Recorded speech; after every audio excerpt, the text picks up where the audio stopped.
magazine ရဲ့ထုတ်လွှင့်ချက်တွေကို podcast ကနေရယူနိုင်တဲ့အတွက်ကျေးဇူးတင်ပါတယ်။နောက်ဆုံးရသတင်းတွေနဲ့စိတ်ဝင်စားဖို့အစီအစဉ်တွေကို bbcburmese.com မှာလည်းဝင်ရောက်ကြည့်ရှုနိုင်ပါတယ်။မင်္ဂလာရှိတဲ့ညချမ်းချင်းခါဖြစ်ကြပါစေခင်ဗျာ။ AB လ19ရဲ့တနင်္ဂနွေညအတွက် BBC မြန်မာပိုင်းစီစဉ်တွေကိ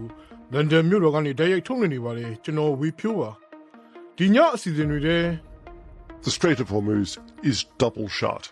It was never really ဟော်မုစ်လက်ကြားပိတ်ထားတဲ့အခြေအနေမှာအီရန်အမေရိကန်ကြားငြိမ်းချမ်းရေးအလားအလာဘယ်လိုရှိနေသလဲဆိုတာကြားကြဖို့ရှိသလိုနေဗီဒီယိုပေါ်တိုက်ခိုက်ရေးအစီအရေးတွေကတော့6စီး9စီးလောက်ရှိမယ်လို့ပထမမောင်းနေတဲ့နေရာတွေဘက်မှာပဲနေတယ်ခုကတော့ရမ်းရဲတွန်းနေတဲ့နေရ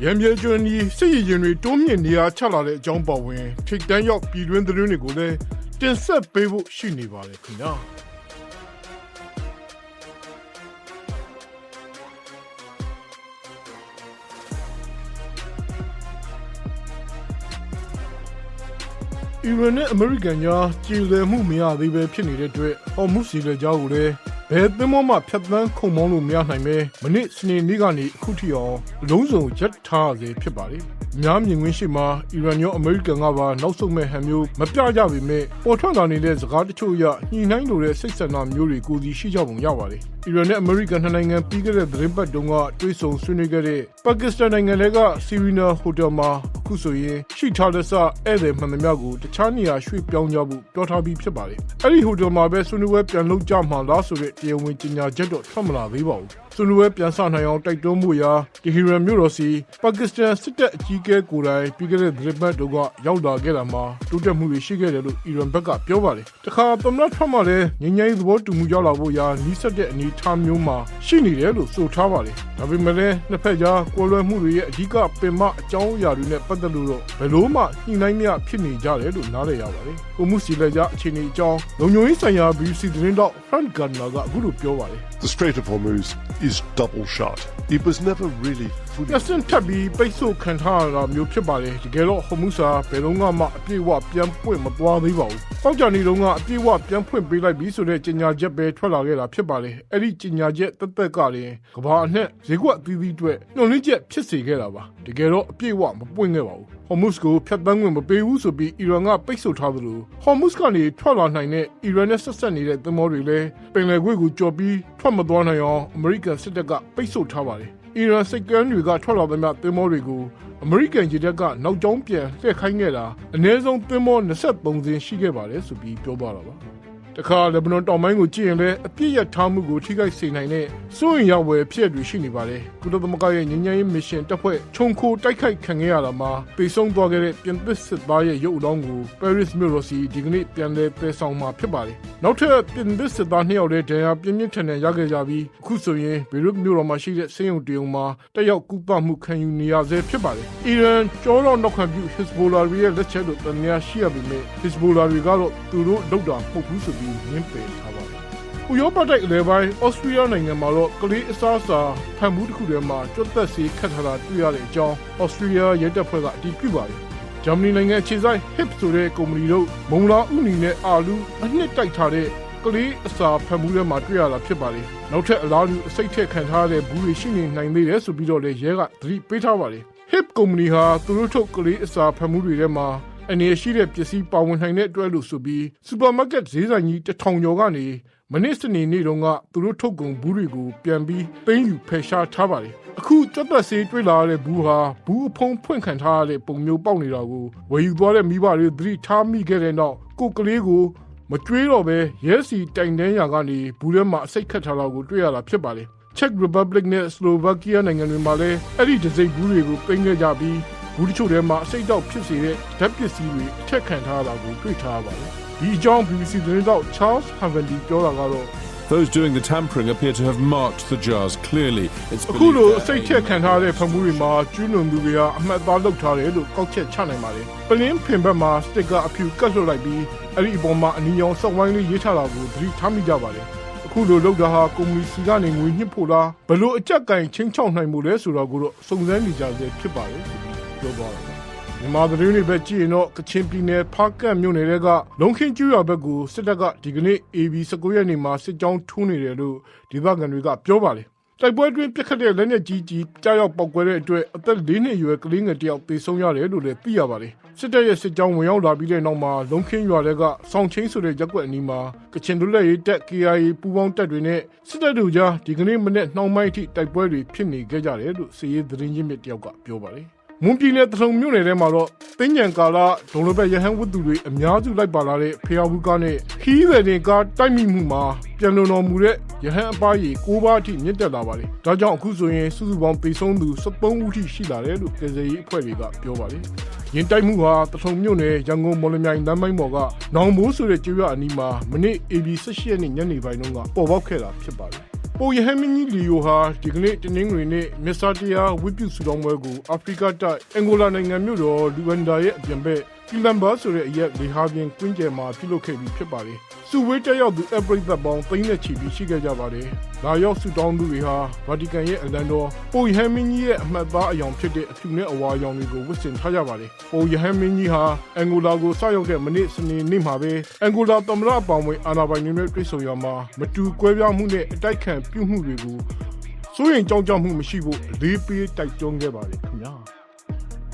BBC ကထုတ်လွှင့်နေတဲ့အစီအစဉ်တွေကို Radio Online နဲ့ကျိုးမြင့်တန်ကြားတွေကသာမကပဲလူမှုကွန်ရက်တွေကလည်းဖတ်ရှုနားဆင်နိုင်ကြပါတယ်။ Facebook, YouTube, Instagram နဲ့ Viber တို့မှာဆိုရင် BBC News မြန်မာစာမျက်နှာကနေဖတ်ရှုနားဆင်နိုင်ပါတယ်။ BBC TV အစီအစဉ်ကိုမြစီမ TV မှာထူစားနိုင်ကြပါတယ်။ခုပင်နေရာပဲရောက်နေ BBC အစီအစဉ်တွေကလက်တကမ်းမှာပဲရှိနေပါတယ်ရှင်။ခုတော့သတင်းဝါဒီဘက်ကိုဆက်အောင်ပါတစ်နှစ်ကျော်လက်လွတ်ထားတဲ့ရခိုင်ပြည်နယ်တောင်ပိုင်းရမ်းပြဲမြို့နယ်အနီးဝန်းကျင်နေရာတွေစီစစ်တပ်ရဲ့တိုက်ခိုက်ရေးစစ်ရေးရင်တွေဒီရက်ပိုင်းမှာချင်းကပ်လာနေပြီးဖြန့်ကျက်နေရာချထားတယ်လို့ဒေသခံတွေကပြောပါတယ်ရမ်းပြဲဘက်ကိုကန့်တက်စစ်စင်ရေးဆင်နွှဲဖို့ရာပြင်ဆင်နေတာဖြစ်တယ်ဆိုတဲ့တွက်ဆမှုတွေပေါ်ထွက်လာစီပါတယ်ဒီအကြောင်းမနူပန်ပြောပြသွားပါမယ်လွန်ခဲ့တဲ့3ရက်လောက်ကစလို့တိုက်ခိုက်ရေးစစ်ရေးရင်တွေဟာအာရခတပ်တော် AA ထိန်းချုပ်ထားတဲ့ရန်ပြဲမြို့ဘက်ကိုတဖြည်းဖြည်းချိကပ်လာနေတယ်လို့ဒေသခံတွေကပြောပါတယ်။လက်ရှိမှာစစ်သည်မော9စီးခန့်အထိရန်ပြဲမြို့နဲ့15မိုင်လောက်သာဝေးတဲ့တောင်ပစွန်းနေရာထိရောက်ရှိနေတာလို့ဆိုပါတယ်။ဒေသခံတွေနဲ့စစ်ရေးလေးလာစောင့်ကြည့်သူတွေကတော့စစ်တပ်ဟာကန့်တက်စစ်စင်ရေးတွေလုပ်ဖို့ကြိုးစားနေတာလို့ခန့်မှန်းကြပါတယ်။ဒီအခြေအနေတွေနဲ့ပတ်သက်လို့ကိုယ်တိုင်သိထားတဲ့ရန်ပြဲဒေသခံတဦးပြောတာကပထမမောင်းနဲ့နေတဲ့နေရာတွေဘက်မှာပဲနေတယ်ခုကတော့ရမ်းပြေတွန်းနဲ့နေတဲ့နေရာဒီအောင်လှပြေကန်းလို့ကြောင်းနေပုံနဲ့နေတဲ့နေရာတော့အဲ့လိုနေရာတွေရောက်တယ်လို့သိရတယ်မောင်းကြီးလည်းကြောရှိမယ်ဒီဘက်ရမ်းပြေနဲ့တောင်ကုန်းကြီးလည်းကြောရှိမယ်အဲ့နေရာတွေကိုခန့်ချက်ထားနေဗီဒီယိုပေါ်တိုက်ခိုက်ရေးအစီအရေးတွေကတော့6စီး9စီးလောက်ရှိမယ်လို့သိရတယ်ကြောက်ဖြူကိုသူတို့လက်ရှိချိန်မှာပေါင်းနေလာတဲ့အတွက်ကြောင့်ဒီဘက်ကအင်အားပြလာတဲ့ဖြစ်ဖြစ်နေတာရန်ပြဲမြို့ကို AA သိမ်းလိုက်ပြီးနောက်ပိုင်းကတည်းကစစ်သင်္ဘောတွေဟာရေတပ်စခန်းရှိရာမန်အောင်ကျွန်းဘက်ကိုဆုတ်ခွာသွားခဲ့ကြတာပါအခုတနေ့ကျော်ကြာကာကျိုးတစ်လက်ထက်မှာတော့ကန်တက်စစ်စင်ရေးဆင်နွှဲဖို့ပြင်ဆင်လာတာဖြစ်နိုင်တယ်လို့စစ်ရေးနဲ့နှီးစပ်သူတွေကပြောပါတယ်တစ်ဖက်မှာလည်း AA ရဲ့စစ်ရေးပြင်ဆင်ထားမှုတွေအရရန်ပြဲကိုကန်တက်ဖို့ဆိုတာဖြစ်နိုင်ခြေနည်းတယ်လို့ AA ရဲ့စစ်ရေးနှီးစပ်သူတဦးကပြောပါတယ်အခုကန်ကက်ဖို့စူးစမ်းလာနေတဲ့ပုံစံမျိုးကဘယ်လောက်ထိလက်တွေ့ကျနိုင်မှာလဲဒီအကြောင်းကိုစီရီယံဘူကြီးစင်ရောထောက်ပြတာကကမ်းလိုပင်လယ်ပြင်ကိုတော့စစ်တပ်ကထိန်းချုပ်ထားနိုင်တဲ့အနေအထားရှိတယ်။ကမ်းတက်စစ်စေးရလည်းကျွန်တော်တို့အခုဒီလိုလူသစ်စစ်သားတွေနဲ့လုံဖို့မလွယ်ဘူးပေါ့နော်။ဒါကြောင့်သူတို့တွေကြိုတင်ပြင်ဆင်ပြီးလေ့ကျင့်မှုတွေလုပ်နေရတဲ့အနေအထားမျိုးဒီထဲမှာစစ်စင်မှုဆိုတာစစ်တပ်ရဲ့ဖွဲ့စည်းပုံလက်နက်ခဲယမ်းတွေ၆ဝတ်တော်တွေနဲ့ကတော့လွယ်တဲ့အနေအထားမျိုးတော့မဟုတ်ဘူး။လုံလာခဲ့ရင်လည်းစစ်တပ်ဘက်ကအထိနာပြီးတော့တက်လန်ကျသွားမယ်အနေအထားမျိုးရှိတယ်။အခုဧပြီလဆန်းပိုင်းတုန်းကလည်းငပလီကန်းချီအနီကိုစစ်သင်္ဘောတွေရောက်လာပြီးလက်နက်ကြီးနဲ့ပစ်ခတ်ခဲ့တဲ့အပြင်လေကြောင်းဘုံကျဲတာတွေကိုပါစက်တိုက်ပြုလုပ်ခဲ့ပါတယ်။ဒါအပြင်ရခိုင်တောင်ပိုင်းအစွန်ဆုံးကခွားမြို့အနီးမီတာ3000ခန့်အထိARတိုင်းဘက်ကစစ်သင်္ဘောတွေဝင်ရောက်လှုပ်ရှားနေတယ်လို့စစ်ရေးရင်းမြစ်တွေကပြောပါတယ်။ရခိုင်ပြည်နယ်ထဲမှာစစ်တေကြောက်ဖြူနဲ့မန်အောင်ကျွန်းကလွယ်ပြီးကျန်တဲ့14မြို့နယ်လုံးကိုအာရခတပ်တော် AA ကသိမ်းပိုက်ထားပါတယ်။တရုတ်စီမံကိန်းတွေရှိရာကြောက်ဖြူမှာလည်းမြို့ပေါ်ကိုသာစစ်တပ်ကအခုထိစိုးမိုးထားဆဲဖြစ်ပြီးမြို့ပတ်ပတ်လည်မှာတော့တိုက်ပွဲတွေမကြာခဏဖြစ်နေပါတယ်။ဟုတ်ပါရှင်ဗျာ။မြန်မာထိုင်းနိုင်ငံကုန်သွယ်ရေးအတွက်အဓိကကျတဲ့မြောက်ရီချစ်ကြည်ရေးတရားအမှတ်1ကိုကြာခင်ဂျပန်တွင်ဖွင့်လှစ်သွားဖို့ရာပြင်ဆင်နေပါတယ်။ဒါကြောင့်ထိုင်းနိုင်ငံကုန်သွယ်ရေးတွေပုံမှန်တန်းပြန်ဆနိုင်တော့မယ်ဆိုတဲ့တွက်ဆမှုတွေပေါ်ထွက်လာပါတယ်။အဲဒီကအခြေအနေတွေအကြောင်းမတ်သူစွာနဲ့ပြောပြသွားပါမယ်။ အာရှလမ်းမကြီးပြန်ဖွင့်ပြီးတဲ့နောက်ပိုင်းမှာပထမဆုံးအနေနဲ့မြန်မာကနေထိုင်းကိုတင်ပို့မဲ့ပဲပြောင်းနှမ်းနဲ့ကွန်သီးပါဝင်ပို့ကုန်6မျိုးအတွက်လိုင်စင်တွေရှောက်လို့ရနေပြီလို့ကုန်သွယ်တွေက BBC ကိုပြောပါတယ်။စီဝါကူတန်းဌာနရဲ့သွင်းကုန်ပို့ကုန်လိုင်စင်ချပေးတဲ့မြန်မာ Trade Net 2.0 စနစ်မှာလူကိုယ်တိုင်ရော online ကနေပါရှောက်ထားနိုင်ပြီးခွင့်ပြုလိုင်စင်ထုတ်ပေးနေပြီလို့ဆိုပါတယ်။ဒါပေမဲ့ထိုင်းကနေမြန်မာကိုတင်သွင်းမဲ့သွင်းကုန်လိုင်စင်အသစ်ကိုတော့ခွင့်မပြုသေးဘူးလို့ကုန်သွယ်တွေကပြောပါတယ်။ထိုင်းကိုတင်ပို့မဲ့ပို့ကုန်လိုင်စင်လျှောက်ထားမှုနဲ့ပတ်သက်ပြီးမြရီရန်ကုန်မန္တလေးကုန်စည်ပို့ဆောင်ရေးလုပ်ငန်းရဲ့တာဝန်ရှိသူပြောတာကပြန်ဖွင့်ပြီးသူက export တွေလက်ခံပြီးတော့မြန်မာနဲ့ထိုင်းဘက်ကိုသွင်းမဲ့ဒီတွေလက်ခံပြီးတော့ပေါ့နော်။နိုင်ငံတွေလျှောက်လို့ရနေပြီ။အကျဉ်းလိုက်ခွင့်ပြုပြီးတော့အခုဆိုရင်အမှန်တကယ်စာဖို့နဲ့ export တို့အတူပါပြီးလို့လုပ်တယ်။သူတစ်ချက်ရင်းပြီးတော့သွားနေတာပေါ့နော်။အကြမ်းကြီးချိန်လို့မှတော့ဖြစ်လာမှာပါ။ဒါအပြင်မဲဆောက်နဲ့မြဝတီမှာပိတ်မိနေပြီးတင်သွင်းရန်ချက်ရှိတဲ့ကုန်ပစ္စည်းတွေကိုလည်းပြန်လည်ခွင့်ပြုဖို့ကုန်စည်စည်ရင်းနဲ့တက်တန်းကုန်သွားတဲ့ကုန်စည်တွေအတွက်စည်ရင်းကောက်ခံနေပြီးဒီအပိုင်းတွင်းမှာတင်သွင်းခွင့်ပြန်လည်ရရှိနိုင်တယ်လို့ဆိုပါတယ်။မြဝတီမဲဆောက်ကုန်သွယ်ရေးအခြေအနေနဲ့ပတ်သက်ပြီးကုန်သည်တဦးပြောတာကစင်းကောက်တုံးလည်းရှိသေးတယ်လိုင်စင်တွေပါနေရတော့အမှတ်ထားတဲ့ကုန်ပစ္စည်းပေါ့အရင်သွင်းနေကြအဲ့ဒီကုန်ပစ္စည်းလေးတွေတော့ပြန်သွင်းမှုလိုင်စင်တွေသူပိတ်ဆောက်ပြီပေါ့နော်နောက်ပြီးတော့ခန်းတကဝင်ထားတဲ့ကုန်ပစ္စည်းတွေကိုတောင်နေထဲမှာလိုင်စင်တွေတက်တန်းကုန်လို့ပမစ်တွေတက်တန်းကုန်လို့တက်တန်းမတိုးရလို့ကိုတောင်တွေမှာကျန်တဲ့ပစ္စည်းတွေကိုလည်းပဲတက်တန်းပေးတိုးတွေပေါ့နော်အဲ့ဒါစောင့်နေတယ်ထိုင်းမြန်မာနယ်စပ်တစ်လျှောက်မှာတရားဝင်ဖွင့်လှစ်ထားတဲ့နယ်စပ်ကုန်သွယ်ရေးဂိတ်9ခုရှိတဲ့အနက်မှာအာရှလမ်းမကြီးရှိတဲ့မြဝတီမဲဆောက်ဘက်ဟာအဓိကကုန်သွယ်ရေးဂိတ်ဖြစ်ပါတယ်။အခုလ2ရက်နေ့မှာအာရှလမ်းမကြီးကိုစစ်တပ်ဘက်ကပြန်ဖွင့်ပေးခဲ့ပေမဲ့ကားအသေးတွေသာဖြတ်တန်းသွားလာနေကြပြီးကုန်တင်တွဲကားကြီးတွေကတော့သွားလာတာမတွေ့ရသေးဘူးလို့လမ်းကြောင်းအခြေအနေသိရှိသူတွေကပြောပါတယ်။ဒါအပြင်တာချီလိတ်မဲဆိုင်ဂိတ်ရေချောင်းကနေကုန်သွယ်နေတဲ့ကော့တောင်းရနောင်းနဲ့ဗိတ်နယ်စပ်ဂိတ်တွေကနေနှစ်နိုင်ငံကုန်သွယ်မှုတွေကလည်းအများဆုံးထဲမှာပါဝင်နေပါတယ်။အစိုးရရဲ့စီးနေရတော့2021မတိုင်ခင်မှာထိုင်းမြန်မာနှစ်နိုင်ငံကုန်သွယ်မှုဟာနှစ်စဉ်ပြည့်မြအမေရိကန်ဒေါ်လာ9ဘီလီယံကနေ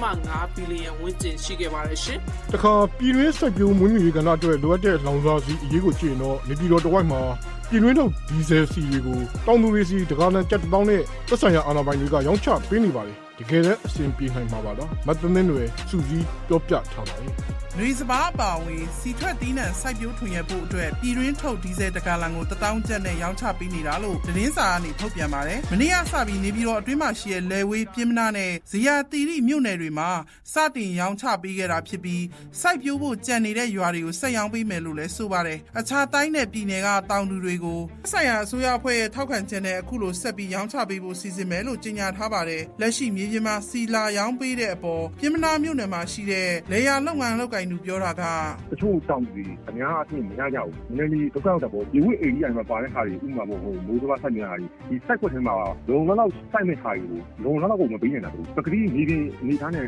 လုံးဝဟိုအဆင်ပြေတယ်။ကျွန်တော်ဒီဖိုင်းဝင်ကဒီမန်တက်များကထုတ်တဲ့ဟာတွေကဖြစ်တဲ့ဟာတွေကဟိုကျွန်တော်တို့ကဒီနေ့မှီလို့ဒီကမှုတော့ပေါ့ဒီစင်းနဲ့မှီပေါ့ဗျာ။မြန်မာနိုင်ငံမှာတော့မကွေးစကိုင်းနဲ့မန္တလေးတိုင်းမှာရှိတဲ့ရေနံမော်တွေမှာတပိုင်းတနိုင်ရေနံတွင်းနဲ့ရေနံချက်လောက်ကြတာရှိပါတယ်။များတော့အဖြစ်တော့မကွေးတိုင်းထဲမှာရှိတဲ့မန်းတံမြာကန်ရေနံချက်ဆက်ရုံနဲ့ရန်ကုန်တိုင်းတန်လင်းမြို့နယ်မှာရှိတဲ့တန်လင်းရေနံချက်ဆက်ရုံကနေလည်းရရှိပါတယ်။ဒါပေမဲ့ဒီဘက်ကတင်သွင်းတဲ့73စီလောက်အရေးသွေးမကောင်းတာကြောင့်အရင်ကထော်လာကြီးဆက်လေးနီးစက်ဟောင်းတွေနဲ့လေယာသုံးစက်ပစ္စည်းအချို့မှာပဲအသုံးများကြပါတယ်။စီလုပ်ငန်းကျွမ်းကျင်သူတွေနဲ့လေယာသုံးစက်ပစ္စည်းအကြောင်းကျွမ်းကျင်သူတွေကလည်းအဲ့ဒီပြည်တွင်းထုတ်စီတွေကအရေးအသွေးမပြည့်မီတာကြောင့်အင်ဂျင်တွေထိခိုက်နိုင်တယ်လို့လည်းပြောကြပါတယ်။စိုက်ပျိုးရေးပညာရှင်ကတော့အခုလိုပြည်တွင်းထုတ်73စီတွေထုတ်ပေးပေမဲ့လေယာစိုက်ပျိုးရေးလုပ်ကိုင်သူတွေထဲဓာတ်ရိုက်ရောက်ဖို့လိုတယ်လို့ပြောပါတယ်။သူလေယာကနိုင်ရဲ့သဘောတရားကသူအရှိန်နဲ့သွားနေတာ။ဒီအရှိန်ကဒီနေ့တာဖြစ်တဲ့ဟာတွေချက်ချင်းကြီးတော့လေယာကနိုင်က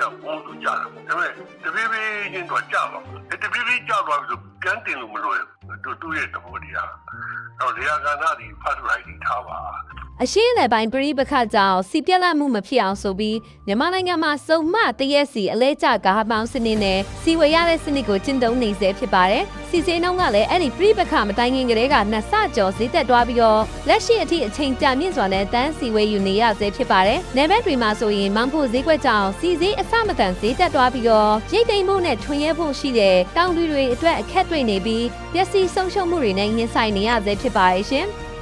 တော်တော်ရှင်းပြခင်ဗျာဒီညအတွက် BBC မြန်မာပိုင်းရဲ့ဗီဒီယိုဓာတ်ရိုက်ထုတ်လွှင့်မှုတွေကိုတော့ဒီမှာပဲညံနောက်ဆုံးကြည့်ပါနောက်ဆုံးရသတင်းတွေအပြင်သတင်းသုံးသပ်ချက်နဲ့ဆောင်းပါးတွေရုပ်သံအစီအစဉ်တွေကို www.bbcburmese.com မှာလည်းအချိန်နဲ့ဒီပြင်းညီတင်ဆက်ပေးနေပါတယ် BBC ကိုအားပေးကြလို့ကျေးဇူးအထူးပဲတင်ပါတယ်တော်တော်ရှင်အားလုံးကိုစိတ်နှဖျားကျန်းမာရွှင်လန်းနိုင်ကြပါစေခင်ဗျာ BBC ကထုတ်လွှင့်နေတဲ့အစီအစဉ်တော်တော်များများကို www.bbcworldservice.com/podcast ကနေ download လုပ်ပြီးနားဆင်နိုင်ပါရှင်